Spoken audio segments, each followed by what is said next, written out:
Ensuite, on poursuivrait le conditionnement en réduisant de manière drastique l'éducation pour la ramener à une forme d'insertion professionnelle.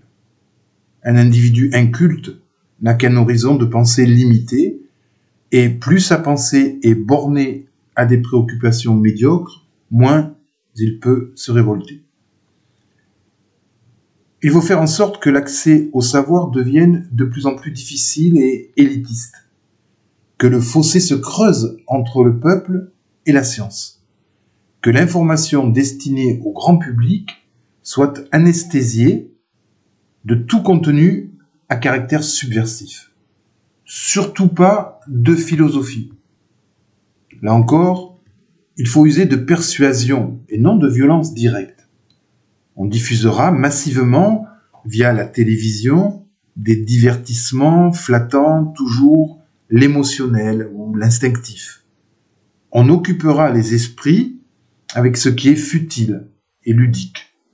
Il est bon dans un bavardage et une musique incessante d'empêcher l'esprit de penser. On mettra la sexualité au premier rang des intérêts humains. Comme tranquillisant social, il n'y a rien de mieux.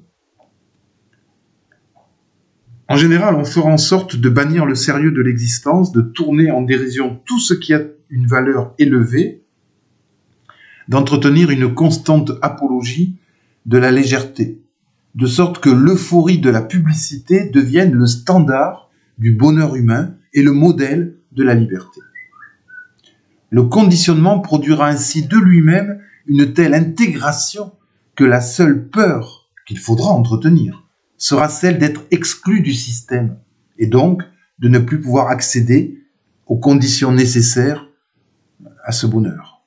L'homme de masse, ainsi produit, doit être traité comme ce qu'il est, un veau, et il doit être surveillé comme doit l'être un troupeau. Tout ce qui permet d'endormir sa lucidité est bon socialement. Ce qui menacerait de l'éveiller doit être ridiculisé, étouffé, combattu. Toute doctrine mettant en cause le système doit d'abord être désignée comme subversive et terroriste, et ceux qui la soutiennent devront ensuite être traités comme tels. Günther Anders, L'obsolescence de l'homme, extrait, 1956.